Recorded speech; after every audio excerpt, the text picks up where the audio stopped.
राधा वल्लभ श्री हरिवंश। राधा वल्लभ श्री हरिवंश। नारायणं नमस्कृत्यं नरं च नरोत्तमं देवी सरस्वती व्यासं ततो जयमुदीरये।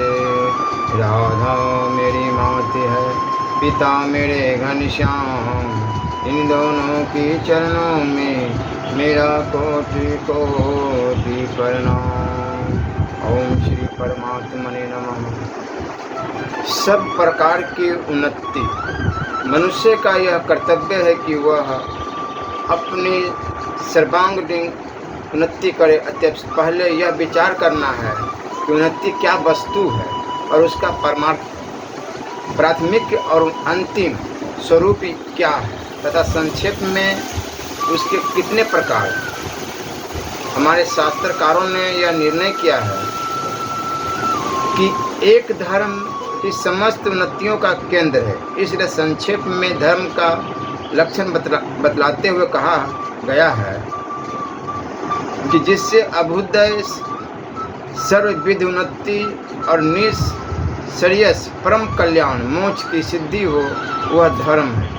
इससे यह सिद्ध होता है कि लौकिक उन्नति से लेकर पारमार्थिक उन्नति तक सभी इस धर्म के अंतर्गत है। अब यहाँ संक्षेप में उसके प्रकारों पर विचार करें। मेरी समझ से आरंभ से अंत तक इसके 10 प्रकार बातें बताए जा सकते हैं। शारीरिक उन्नति, भौतिक उन्नति, इंद्रियक उन्नति, मानसिक उन्नति, बौद्धिक उन्नति, सामाजिक उन्नति, व्यवहारिक उन्नति, नैतिक उन्नति, धार्मिक उन्नति, आध्यात्मिक उन्नति। अलग अलग प्रकार बतलाने पर भी यह तो मानना ही होगा कि इन सब का संबंध अर्थात आत्म कल्याण से ही होना चाहिए। जिससे आत्मा का यथार्थ कल्याण न होकर पतन या अहित होता है वो तो उन्नति ही नहीं है। अब इन पर अलग अलग विचार करें। शारीरिक उन्नति का यह अभिप्राय नहीं है केवल शरीर में खूब बल हो, शरीर खूब मोटा ताजा हो और वह विषयों भोग से न थकता हो। इस प्रकार की शारीरिक स्थिति तो असुरों और राक्षसों को भी प्राप्त थी।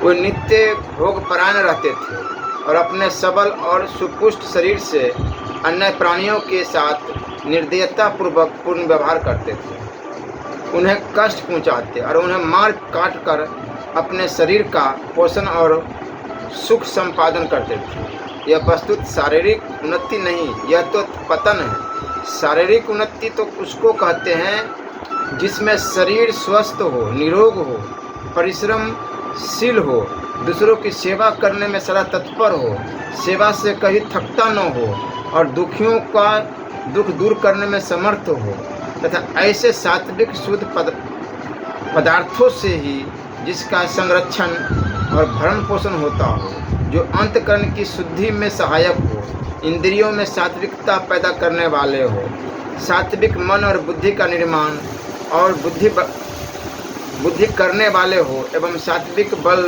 तेज, ओज और आरोग्य बढ़ाने वाले हो।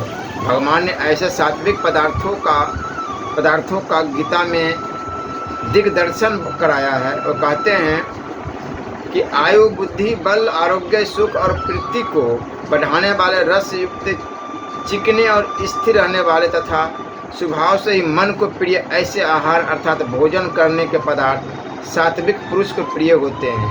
इस प्रकार शरीर को उन्नत बनाना चाहिए। वस्तु वही यथार्थ उन्नति है जो परमात्मा की प्राप्ति में सहायक हो। शरीर की जिस उन्नति में जीवों की हिंसा हो, अपवित्र वस्तुओं का सेवन होता हो, वह तो तामसिक है, वह तो हमारा पतन है। भौतिक उन्नति शारीरिक उन्नति से भिन्न है। भौतिक उन्नति व्यापक है, जैसे आकाश, वायु, तेज, जल, पृथ्वी। इन 5 भूतों को अधिक से अधिक प्राणियों के लिए उपयोगी बनाना यह वास्तविक भौतिक उन्नति कहलाती है। वर्तमान में जिसे भौतिक विज्ञान या साइंस कहते हैं, जिसे आकाश, वायु, तेज, जल, पृथ्वी से नई नई चीज़ों का आविष्कार किया जाता है, वह वास्तविक भौतिक उन्नति नहीं है। इस विज्ञान के जानकार वैज्ञानिक महानुभाव कहते हैं कि हम बड़ी उन्नति कर रहे हैं, किंतु वस्तुतः उनकी यह उन्नति आंशिक उन्नति ही है। पूर्व के लोगों में भौतिक उन्नति प्रकांतर से इसकी अपेक्षा बहुत ही बड़ी चली थी। आजकल हम साधारण सी ऐसी उन्नति को देखकर चकाचौंध में पड़ जाते हैं, किंतु थोड़ी गंभीरता से विचार करके देखिए। आज एक छोटे से वायुयान को देखकर हम आश्चर्य करने लगते हैं कि देखो ये आकाश में उड़ने लगे हैं, किंतु वाल्मीकि रामायण में लिखा है कि भगवान श्री रामचंद्र जी महाराज लंका विजय करके जिस पुष्पक विमान से अयोध्या आए थे वो इतना विशाल था कि उसमें उनकी करोड़ों की संख्या वाली सारी वानरी सेना बैठकर आई थी। अब आप विचार करें, आज के दुनिया सारे वायुयान इकट्ठे किए जाए तो भी वानरों की उतनी बड़ी सेना को शायद ही उनमें ले जाया जा सके। त्रेता की बात छोड़िए, आज से 5000 वर्ष पूर्व एक साल्व नाम के राजा थे। उनके शोभ नामक विमान था जिसे शोभनगर कहते थे। वो कभी आकाश में उड़ा करता, कभी पृथ्वी पर आ जाता, कभी पहाड़ों की चोटियों पर चढ़ जाता और कभी जल में तैरने लगता तथा कभी सबमेरीन की भांति जल में प्रवेश कर जाता। उसमें समस्त सेना रहा करती थी। वो बहुत ही बड़ा था। उस वायुयान को लेकर राजा साल्व ने द्वारका पर चढ़ाई की थी और उसने वहाँ वीर यादवों के छक्के छुड़ा दिए थे। भगवान श्री कृष्णचंद्र ने बाणों और गदा के द्वारा उसको छीन भिन्न करके समुद्र में गिराया था। सोचिए कितनी भारी शक्ति एवं उस एक वायुयान में थी। एक ही वायुयान में वही न्यायालय हो, वही युद्ध की सारी सामग्री हो, आराम के सारे सामान मौजूद हो, अब प्रजा भी उसमें बसती हो। यह कितने आश्चर्य की बात। ऐसा वायुयान आज संसार में देखने में नहीं आता। दूसरी बात लीजिए, आज एटम या हाइड्रोजन बम की बात देख सुनकर लोग चकित हो रहे हैं। एटम बम आदि के द्वारा हजारों लाखों निर्दोष प्राणियों को एक साथ मार दिया जाता है, किंतु आप हमारे इतिहास की ओर थोड़ा ध्यान दें। महाभारत के वन पर्व में लिखा है कि एक समय अर्जुन के साथ शिव जी का युद्ध हुआ था। उस युद्ध से शिव जी प्रसन्न हो गए। शिव जी ने अर्जुन से कहा कि तुम वरदान मांगो। अर्जुन ने कहा कि आप पाशुपत अस्त्र मुझे दे दे। शिव जी ने पाशुपत अस्त्र दे दिया और कहा कि इसे सहसा तुम चलाना मत, तुम इसे अपने पास रखना अपनी आत्मा की रक्षा के लिए। यदि इसे चला दोगे तो तीनों लोग भस्म हो जाएंगे। अब सोच के देखिए कितना विशाल था और कितनी शक्तिशाली थी। कला कौशल भी उस समय उच्च शिखर पर पहुंचा था। त्रिपुरासुर नामक 3 असुर थे। उन्होंने 3 पुर बसाए थे, एक पृथ्वी पर, एक स्वर्ग में और एक आकाश में। उन तीनों पुरों का कोई एक बाण से नाश करे तब वो असुर मरे। यह वरदान उन्हें मिला हुआ था। शिव जी ने पाशुपता अस्त्र चलाकर उन तीनों पुरी का नाश किया था। एक तो आकाश में पुर बसाना आश्चर्य की बात है, और दूसरी एक ही बाण से तीनों को नष्ट कर डालना, यह और भी आश्चर्य की बात है।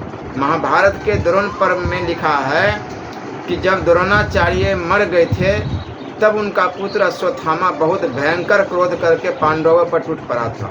उस समय उन्होंने नारायण अस्त्र चलाया था। नारायण अस्त्र की बड़ी भारी शक्ति है। उसका प्रयोग करते ही आकाश से अस्त्र शस्त्रों की वर्षा होने लगी। पांडव एकदम घबरा गए। पांडवों के नाक में दम आ गया था। पांडवों की सेना का बुरी तरह संहार होने लगा। भगवान श्री कृष्ण जी जानते थे कि यह नारायण अस्त्र है, बिना मारे नहीं छोड़ेगा, सारी सेना को नष्ट कर डालेगा। पर वे उसके निवारण का उपाय भी जानते थे। उन्होंने कहा इसका एक ही उपाय है, आत्मसमर्पण कर देना, हथियार छोड़कर जमीन पर खड़े हो हाथ जोड़कर स्थिर हो जाना, फिर इसका असर तुम लोगों पर नहीं होगा। पांडवों ने ऐसा ही किया। अस्त्र तुरंत शांत हो गया। दुर्योधन ने अश्वत्थामा से कहा अश्वत्थामा, तुमने बड़ा प्रभावशाली अस्त्र चलाया, एक बार इसको फिर चलाओ। अश्वत्थामा बोला, मैं अब इसे दोबारा नहीं चला सकता। नारायण अस्त्र का प्रतीकार है आत्मसमर्पण। जो आत्मसमर्पण कर देता है उस पर इसका प्रभाव नहीं होता। आत्मसमर्पण करने वाले पर यदि कोई इस अस्त्र का पुनः प्रयोग करता है तो उस प्रयोग करने वाले को यह अस्त्र मार डालता है। आप विचार कीजिए, अस्त्रों में कितना बड़ा विज्ञान था। एक अस्त्र को चलाने चाहे 5 करोड़ सेना हो, चाहे 10 करोड़, सब नष्ट हो जाती थी, पर ऐसे अस्त्रों का प्रयोग होता था। युद्ध करने वाली सेना पर, न कि निरपराधी निरीह नर नारियों और बाल वृद्धों पर। हमारे देश की ओर ध्यान दीजिए। नारायण अस्त्र किसका? श्री विष्णु का। पाशुपस्त्र अस्त्र किसका?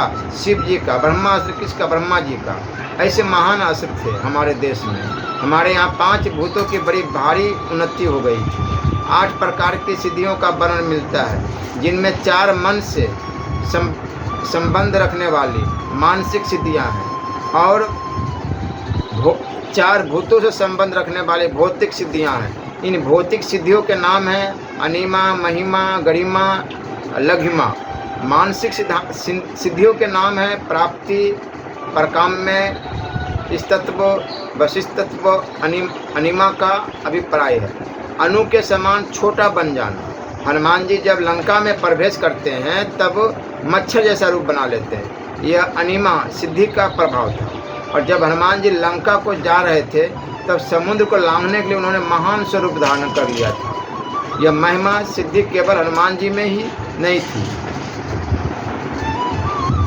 सिंहिका नाम की राक्षसी में भी थी और भी राक्षसों में भी थी। घटोत्कच में भी थी। जब घटोत्कच मरने लगा तब वह अपने शरीर को बढ़ाने लगा।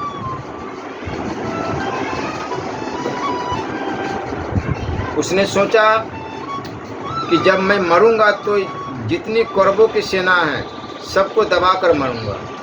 उस समय उसने इतना बड़ा शरीर धारण किया कि उसके गिरने पर एक अछोहिनी कौरव सेना उसके नीचे दबकर मर गई। ऐसी ऐसी विद्याएं तो राक्षसों में भी थी। मेघनाद के युद्ध में देखा जाता है कि एक समय मेघनाद आकाश में शिला की वर्षा कर रहा, वह दिखता ही नहीं, अंतर्ध्यान हो रहा। एक समय देखा जाता है कि चारों ओर मेघनाद ही मेघनाद है। यह भी एक अद्भुत सिद्धि ही थी। ऐसी सिद्धियाँ थी। इस प्रकार अनु के समान शरीर बना लेना, अनिमा महान रूप धारण कर लेना, महिमा भारी रूप धारण कर लेना, गरिमा और हल्का रूप धारण कर लेना, लघिमा यानी सिद्धि है। ये चारों भौतिक सिद्धियाँ हैं। मानसिक सिद्धियाँ 4 है। जिस चीज़ की इच्छा करे वही प्राप्त हो जाए, यह प्राप्ति सिद्धि है। जिस समय यह कामना करे कि अमुक शत्रु मर जाए, उसी समय उसका मर जाना, यह प्रकाम्य सिद्धि है। ईश्वर के समान सृष्टि की रचना कर लेना इसी तत्व है। जैसे विश्वामित्र जी ने अपने तप के बल से रचना करना आरंभ कर दिया था। किसी को अपने बस में कर लेना, अधीन कर लेना वशिष्ठ तत्व सिद्धि है। इसके सिवा और भी अनेकों सिद्धियों की बात आती है। आप श्री रामचरितमानस के अयोध्या कांड में देखिए, जब भरत जी महाराज चित्रकूट जा रहे थे और रास्ते में उन्हें भरद्वाज ऋषि के यहाँ ठहरना पड़ा, तब श्री भरद्वाज ऋषि ने सिद्धियों को बुलाकर क्षण मात्र में सबके खाने पीने के लिए सारी सामग्री और रहने के लिए मकान रच दिए। उनका पूरा आतिथ्य सिद्धियों के द्वारा करवाया। आज संसार में ऐसी सिद्धियां देखने में नहीं आती। ध्यान दीजिए, युद्ध हो रहा है कुरुक्षेत्र में और हस्तिनापुर में भी बैठा हुआ संजय श्री व्यास जी की दी हुई दिव्य दृष्टि के प्रभाव से युद्ध की क्षुद्र से क्षुद्र घटनाओं को प्रत्यक्ष देख सुनकर धृतराष्ट्र को सारी बातें बता रहा है। उसे वहाँ की सारी चीज़ें दिख रही है। वहाँ आपस में जो बातें करते हैं उन्हें भी संजय सुन रहा है और किसी के मन में जो बात आती है उसे भी संजय जान लेता है। उनका मन दिव्य हो गया, इंद्रिया दिव्य हो गई। आप सोचिए वह कैसी अद्भुत विद्या थी। इसे मालूम होता है कि उस समय भौतिक उन्नति बहुत बढ़ी चढ़ी थी। आज की देखिए, आज मोबाइल के द्वारा जहाँ भी हो, देश विदेश कहीं भी हो, देख लेते हैं, सुन लेते हैं, किंतु उसके मन में क्या है ये बहुत कम ही समझ पाते हैं। सोचिए वह कैसी अद्भुत विद्या थी। इसे मालूम होता है कि भौतिक उन्नति बहुत ही उस टाइम में माना हुआ चीज़ थी। हम लोगों को भौतिक उन्नति भी वही करनी चाहिए जिसमें किसी की हिंसा न हो, किसी का अहित न हो। बम चलाकर निरपराध मनुष्य को मार डालना यह कोई भौतिक उन्नति की महिमा नहीं है। भौतिक उन्नति वह होनी चाहिए जिस उन्नति से सबकी सेवा बने, सब प्राणियों का हित हो, सबको सुख मिले। जैसे भरद्वाज ऋषि ने भौतिक उन्नति से सबकी सेवा की, इसी प्रकार भौतिक उन्नति को काम में लाना चाहिए। हमारी इंद्रियों में अनेकों दोष भरे हुए हैं, जैसे वाणी में कठोरता, मिथ्या भाषण, व्यर्थ बकवाद करना, अप्रिय वचन, अहितकर वचन आदि। इसी प्रकार कानों में परनिंदा सुनना, व्यर्थ वचन सुनना, जिह्वा में स्वाद की और त्वचा में स्पर्श की लोलुपता, नेत्रों में पर स्त्री को देखना, दूसरे के दोष देखना एवं इंद्रियों को भोगों में राग द्वेष आदि दोष पड़े हैं। इनसे इंद्रियों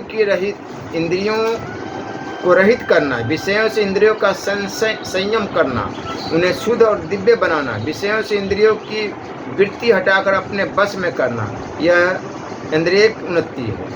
अब मानसिक उन्नति के विषय में विचार करें। मानसिक उन्नति का अर्थ है मन को उन्नत करना, सिद्धि के द्वारा दूसरे के मन की बात जान लेना। यहाँ बैठे हुए ही सारे संसार की बातों को सिद्धियों के द्वारा समझ लेना, दूर से आग बुझा देना, मनोबल के द्वारा दूर बैठे ही रोग नाश कर देना, विष उतार देना, शत्रुता मिटा देना, मैत्री उत्पन्न कर लेना, मन के संकल्प का सत्य हो जाना, मन में अपने बस में करना, मन को एकाग्र करना तथा संसार के पदार्थों से रोकना, मन के भीतर जो बहुत से दुर्गुण, दुर्व्यसन और पाप है उनको धो डालना, दया, करुणा, मैत्री, प्रेम, विराग, शांति आदि सद्भावों और सदाचारों से युक्त होना, मन का विषय चिंतन से रहित होकर आत्मचिंतन या भगवत चिंतन परायण होना, यदि यह सब मानसिक उन्नति है। इस प्रकार हमें मानसिक उन्नति करनी चाहिए। मानसिक उन्नति बस हमें यहाँ तक करनी चाहिए कि आज से जिससे हमारी वास्तविक उन्नति होकर हमें परमात्मा की प्राप्ति हो जाए, जिसमें आत्मा की महान उन्नति हो, जो परमात्मा की प्राप्ति में परम सहायक हो, वही वास्तविक मानसिक उन्नति है। जो मानसिक उन्नति प्राणियों को कष्ट देने वाली हो, दूसरे के हित का नाश करने वाली हो, जिसमें आत्महत्या पतन हो, वह मानसिक उन्नति नहीं है, अवनति है। इसी प्रकार हमें बौद्धिक उन्नति करनी चाहिए। हमारी बुद्धि तीक्ष्ण होनी चाहिए, हमारी बुद्धि शुद्ध होनी, सात्विक और स्थिर होनी चाहिए। बुद्धि पर जो आवरण है वह दूर होकर यथार्थ और सात्विक ज्ञान होना चाहिए। हमारी बुद्धि में ज्ञान का इतना प्रकाश होना चाहिए कि जिससे हम परमात्मा के स्वरूप को यथार्थ समझ जाए, बुद्धि के द्वारा जाने योग्य तत्व पदार्थ को जान जाए। यह बौद्धिक उन्नति है। बौद्धिक उन्नति असली वही है जिससे परमात्मा के विषय का निर्भांत बोध हो, जिससे हमारे आत्मा का कल्याण हो।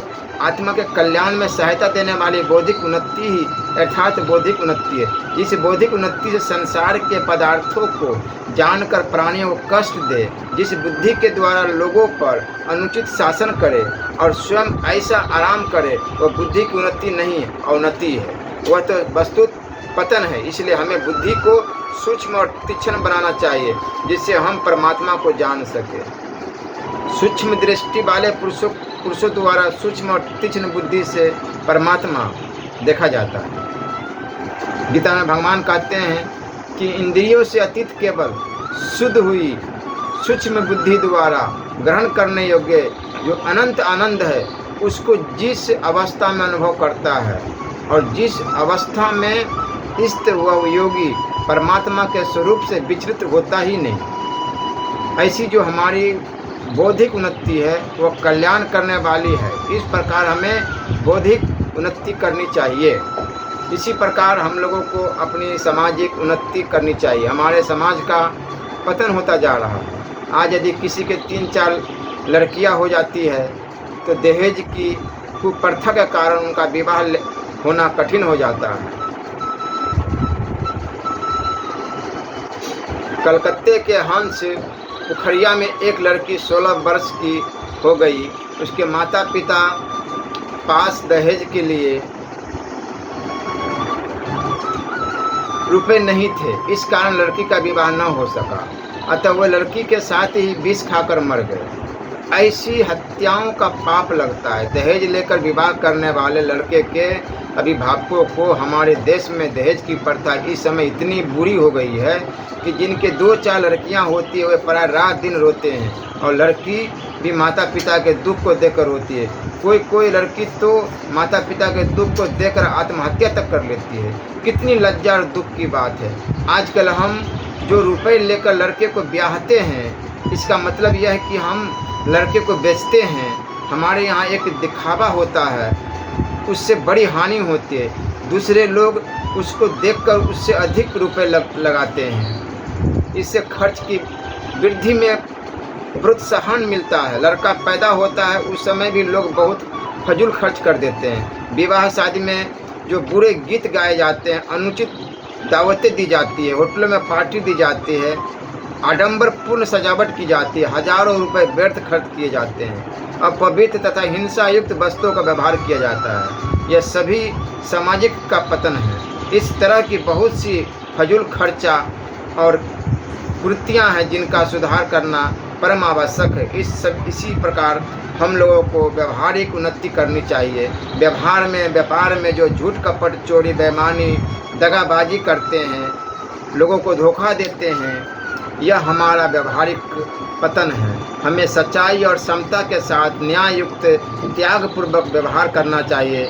इससे हमारे व्यवहार की उन्नति होती है। दूसरों के साथ व्यवहार करने में हमें स्वार्थ का त्याग करना चाहिए। त्याग से हमारी यथार्थ व्यवहारिक उन्नति होगी और सच्चा सुधार होगा। पराय धन, पराई स्त्री, पराई यश, कीर्ति को हड़पने का विचार तथा प्रयत्न करना, अपनी सुख सुविधा के लिए अन्यायपूर्वक दूसरे की सुख सुविधा को नष्ट करना, यह सब नैतिक पतन है। इससे हटकर हमें न्यायपूर्वक अपनी वस्तु पर ही दृष्टि रखनी चाहिए। हमारा नैतिक स्थिर इतना ऊंचा होना चाहिए कि जिसमें अनैतिकता को कहीं जरा सा भी स्थान हो ही नहीं।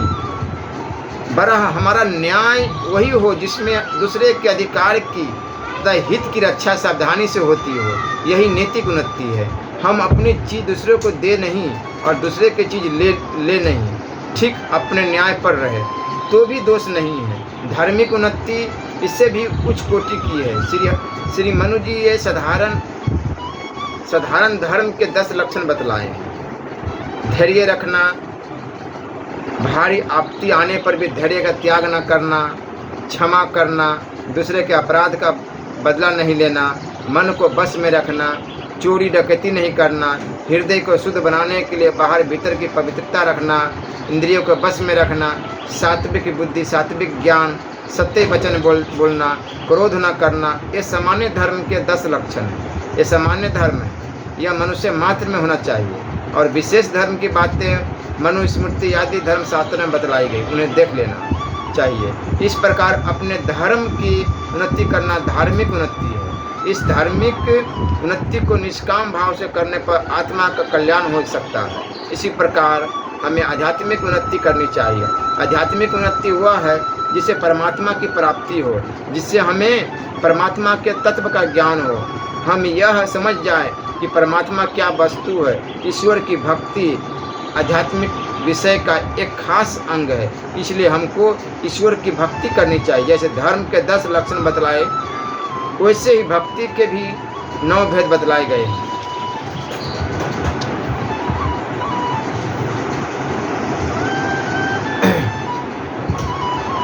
श्रवण कीर्तन,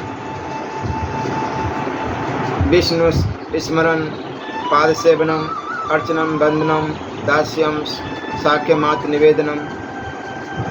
भगवान विष्णु के नाम, गुण, प्रभाव, तत्व की बातों को सुनना श्रवण भक्ति, वर्णन करना कीर्तन भक्ति, और उनको मन से चिंतन करना स्मरण भक्ति है। भगवान के चरणों की सेवा करना पाद सेवन भक्ति, भगवान के मानसिक या मूर्ति विग्रह की पूजा करना अर्चन भक्ति, और भगवान को नमस्कार करना वंदन भक्ति है। प्रभु हमारे स्वामी, हम प्रभु के सेवक, यह दास्य भाव है। भगवान हमारे सखा, यह सख्य भाव है। और अपने आत्मा को सर्वस्व सहित उनके समर्पण कर देना, यह आत्मनिवेदन है। इस प्रकार आत्मा के कल्याण के लिए जो ज्ञान योग, अष्टांग योग, भक्ति योग, कर्म योग आदि अनेक प्रकार के साधन बतलाए गए हैं, उनका अनुष्ठान करना आध्यात्मिक उन्नति है। आध्यात्मिक उन्नति का अंतिम फल परमात्मा की प्राप्ति है। जिसने परमात्मा की प्राप्ति कर ली, उसी ने वस्तुत अपने आध्यात्मिक विषय की उन्नति की है। अतः हम लोगों की धार्मिक उन्नति भी परमात्मा की प्राप्ति के लिए ही करनी चाहिए। फिर वह धार्मिक उन्नति भी आध्यात्मिक उन्नति में सम्मिलित हो जाती है। वास्तव में तो आध्यात्मिक विषय में जो सहायक हो वही धार्मिक उन्नति है। जो इसमें सहायक नहीं है वह तो उन्नति ही नहीं है। ऊपर जितनी बातें बताई गई है वो यदि आध्यात्मिक विषय में सहायक है तभी उन्नति है। और व्यवहारिक उन्नति के विषय में फिर संक्षेप में कुछ विचार किया जाता है। हमारा व्यवहार यदि सात्विक हो जाए तो केवल व्यवहार से ही हमारा कल्याण हो सकता है। जैसे तुलाधार वैश्य थे और उनका व्यवहार बहुत उच्च कोटि का था। उस व्यवहारिक उन्नति से ही वो परम धाम को चले गए।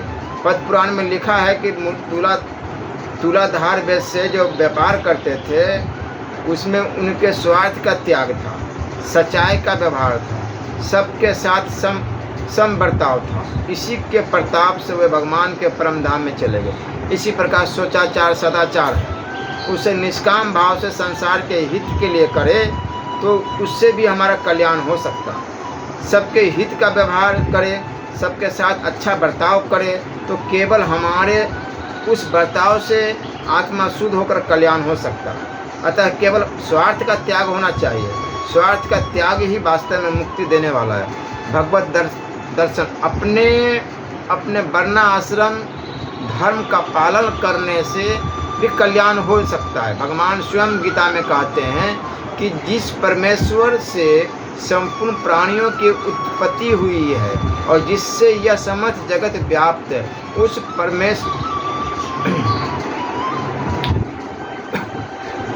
परमेश्वर की अपने स्वाभाविक कर्मों द्वारा पूजा करके मनुष्य परम सिद्धि को प्राप्त हो जाता है। पूजा कैसी? सब में भगवत बुद्धि करके सबका हित करना, सबका सब प्रकार से हित हो, इस प्रकार का भाव हृदय में रखकर निष्काम प्रेम भाव से उनकी सेवा करना, यही कर्मों के द्वारा भगवान की पूजा करना है। ये थोड़ी ना कि मिठाई चढ़ा दो, फूल चढ़ा दो,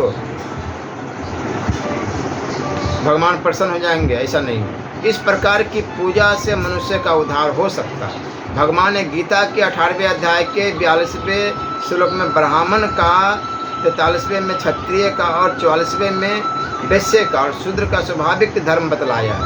ऊपर जो 46वां श्लोक लिखा है इसमें भगवान ने कहा है कि ये लोग उपयुक्त प्रकार से अपने अपने धर्म का पालन करें तो उससे इनका कल्याण हो जाएगा।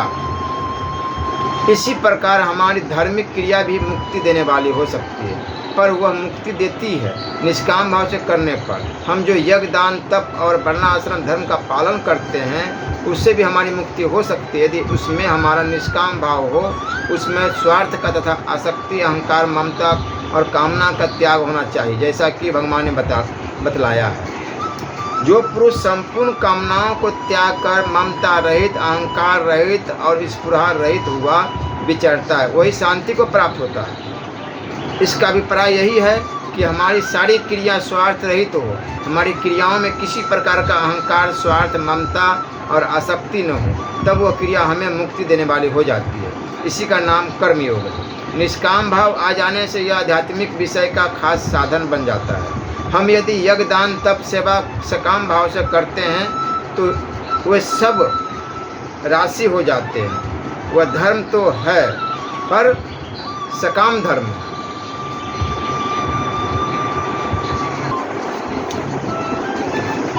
और सकाम धर्म के पालन से कामना की पूर्ति होती है, स्वर्ग आदि मिलते हैं, किंतु उसे मुक्ति नहीं होती। इसलिए हमें धर्म का पालन भी निष्काम भाव पूर्वक करनी चाहिए। आध्यात्मिक विषय तो स्वरूप से ही निष्काम है। यदि उसमें सकाम भाव हो तो उसका नाम ही अध्यात्म विषय नहीं हो सकता। असली आध्यात्मिक विषय वही है जिनमें अपने आत्मा और परमात्मा का ज्ञान हो जाए, उससे निश्चय ही कल्याण हो जाता है। आध्यात्मिक ज्ञान के लिए हमको नित्य भगवान की भक्ति करनी चाहिए, भगवान का भजन ध्यान करना चाहिए, सत्संग सुनना चाहिए। परमात्मा की प्राप्ति के लिए दूसरा उपाय यह है कि वास्तव में परमात्मा क्या वस्तु है, इसे जानना। इसके लिए हमको परमात्मा के विषय का ज्ञान प्राप्त करना चाहिए। उस ज्ञान को हम महात्माओं के पास जाकर सत्संग करके भी प्राप्त कर सकते हैं। गीता में भी बतलाया है, उस ज्ञान को तू तत्वदर्शी ज्ञानियों के पास जाकर समझ, उनको भली भांति दंडवत प्रणाम करने से, उनकी सेवा करने से और कपट छोड़कर सरलता पूर्वक प्रश्न करने से वह परमात्म तत्व को भली भांति जानने वाले ज्ञानी महात्मा तुझे उस तत्व ज्ञान का उपदेश करेंगे। यह ज्ञान योग का साधन है। इसके आगे 35वें श्लोक में इसका फल बतलाया है। अतएव हमें ज्ञानी महात्माओं के पास जाकर ज्ञान की शिक्षा लेनी चाहिए। इस प्रकार ज्ञान योग से भी हमारी आत्मा का उद्धार हो जाता है। श्रद्धा से भी ज्ञान की प्राप्ति होकर परमात्मा मिल जाते हैं। भगवान ने कहा है कि हे अर्जुन, जितेंद्रिय साधन परायण और श्रद्धावान मनुष्य ज्ञान को प्राप्त होता है तथा ज्ञान को प्राप्त होकर वह बिना विलंब के तत्काल ही भगवत प्राप्ति स्वरूप परम शांति को प्राप्त हो जाता है। इसी प्रकार भगवान की भक्ति करने से भी ज्ञान की प्राप्ति होकर मुक्ति हो जाती है। उन निरंतर मेरे ध्यान यादि में लगे हुए और प्रेम पूर्वक भजने वाले भक्तों को मैं वह तत्व ज्ञान रूप योग देता हूँ, जिससे वे मुझको ही प्राप्त होते हैं। इस प्रकार कर्म योग, सत्संग, श्रद्धा और भक्ति के द्वारा भी परमात्मा के तत्व का ज्ञान हो जाता है और स्वाध्याय के द्वारा भी हो जाता है। कितने ही अहिंसादि तीक्ष्ण व्रतों से युक्त यत्नशील पुरुष स्वाध्याय रूप ज्ञान यज्ञ करने वाले, इससे वे परमात्मा को प्राप्त हो जाते हैं। इसी प्रकार बहुत से उपाय परमात्मा की प्राप्ति के लिए बतलाए गए। उनमें से एक का भी साधन करके हम परमात्मा को प्राप्त कर ले तो हमारा जीवन सफल हो सकता है। यह आध्यात्मिक विषय है। आध्यात्मिक विषय में प्रधान बात है पात्र बनना। वास्तव में पात्र बनने में ही विलंब होता है, परमात्मा की प्राप्ति में विलंब नहीं होता। जिस प्रकार बिजली जब फिट हो जाती है और शक्ति केंद्र से उसका संपर्क हो जाता है तो स्विच दबाने के साथ ही रोशनी हो जाती है। जो कुछ विलंब है वह बिजली के फिट करने में तथा संपर्क जोड़ने में ही, स्विच दबाने में नहीं। इसी प्रकार मनुष्य तुरंत परमात्मा की प्राप्ति हो जाती है। पात्र बनने के लिए सबसे उत्तम उपाय है हम सारे संसार को परमात्मा स्वरूप समझें और सारी चेष्टाओं को परमात्मा की लीला समझें, अर्थात पदार्थ मात्र को परमात्मा का स्वरूप और चेष्टा मात्र को परमात्मा की लीला समझें। इससे बहुत शीघ्र भाव सुधर कर कल्याण हो जाता है। हमको ऐसा अभ्यास करना चाहिए कि जहाँ हमारे मन और नेत्र जाए वही हम परमात्मा का दर्शन करें। जैसे जो पुरुष संपूर्ण भूतों में सबके आत्मरूप मुझ वासुदेव को ही व्यापक देखता है और संपूर्ण भूतों को मुझ वासुदेव को अंतर्गत देखता है, उसके लिए मैं ही और दूसरे नहीं होता, मैं और दूसरे नहीं होता और वह मेरे लिए और दूसरे नहीं होता। इस प्रकार अभ्यास करते करते सर्वत्र भगवत बुद्धि हो जाती है, जैसा कि भगवान ने गीता के 7वें अध्याय के 19वें श्लोक में भी कहा। बहुत जन्मों के अंत के जन्म में तत्व ज्ञान को प्राप्त पुरुष सब कुछ वासुदेव ही है। इस प्रकार मुझको भजता है वह महात्मा अत्यंत दुर्लभ। इसके अनुसार हमको साधन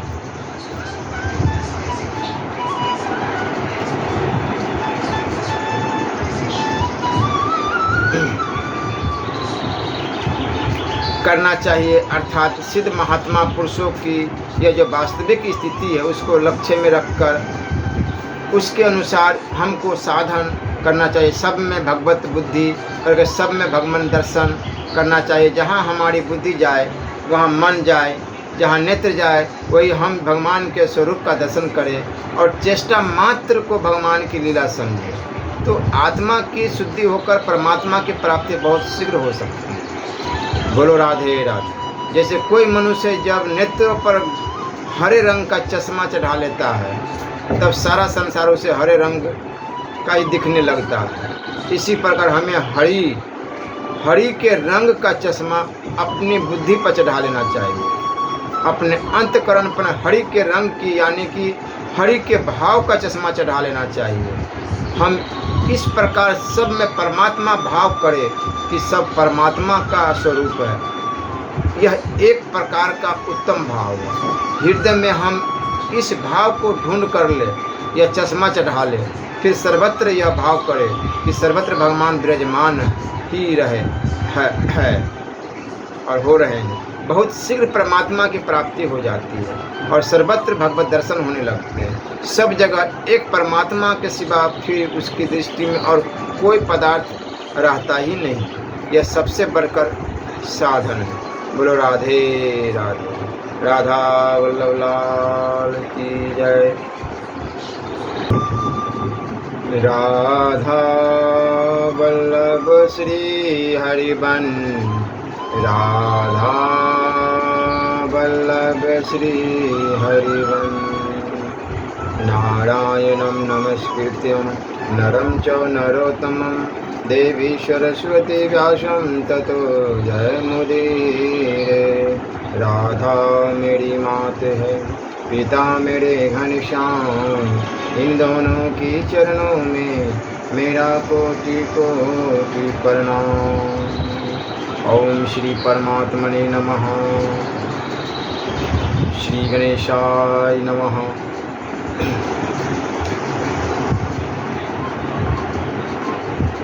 देशवासियों के हित की कुछ बातें हैं, इसे अवश्य सुननी चाहिए, बहुत काम की बातें हैं। वर्तमान समय में उन्नति के नाम पर चारों ओर इस प्रकार अनलगर कार्य हो रहे हैं कि जिनसे देश जाति और धर्म का पतन होता जा रहा है।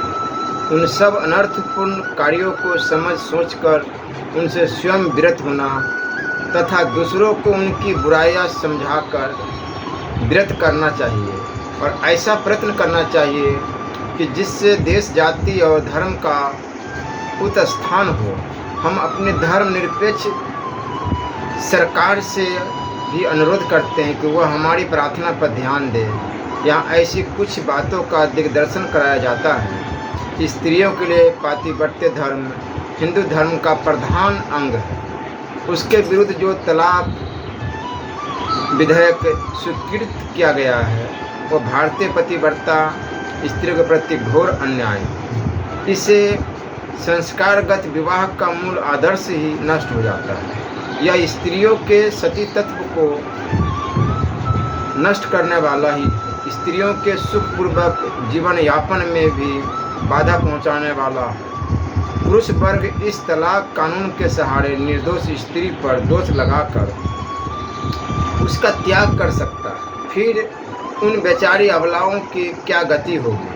चरित्रहीन पुरुष अपनी विषय कामना की पूर्ति के लिए इस तलाक कानून का आश्रय लेकर सरल स्वभाव की धनी स्त्रियों से पति को छुड़ाकर अपने साथ वैवाहिक संबंध जोड़ सकते हैं और इस प्रकार क्षणिक सुख का प्रलोभन देकर उनके धन और सती तत्व का हरण कर सकते हैं। ऐसी प्रतिकता स्त्रियों की संख्या वृद्धि हो सकती है। समाज के लोगों के जो संस्कार हैं उनके अनुसार उन स्त्रियों के साथ भले लोग विवाह नहीं कर सकते।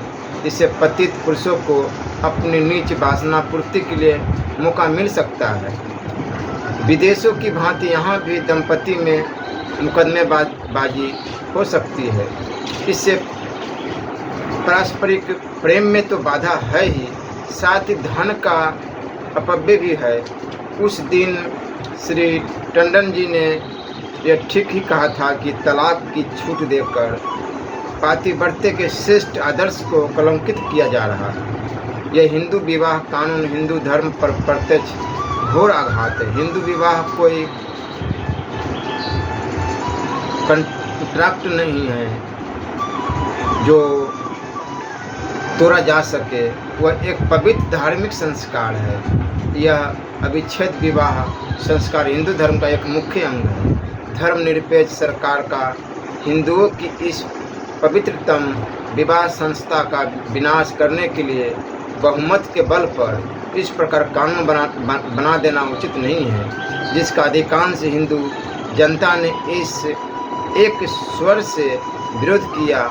बड़े बड़े न्यायाधीशों ने, विश्वविख्यात कानून के पंडितों ने, धर्माचार्यों ने जिसको अन्यायमूलक तथा हिंदू धर्म के लिए अत्यंत घातक बतलाया, उसी पतन का पथ प्रशस्त करने वाले विवाह कानून को थोड़ी सी पश्चाता भावपन स्त्रियों को पसंद करने के लिए और सुधार के लिए नाम पर किसी की भी कुछ भी न सुनकर पास कर देना जनतंत्र सरकार के लिए कहाँ तक युक्त है। बिगड़े पुरुष इसका विचार कर सकते हैं। विशाल जनता के मत के विरुद्ध केवल लोकसभा के बहुमत से कोई कार्य करना जनतंत्र का उपहास करना है।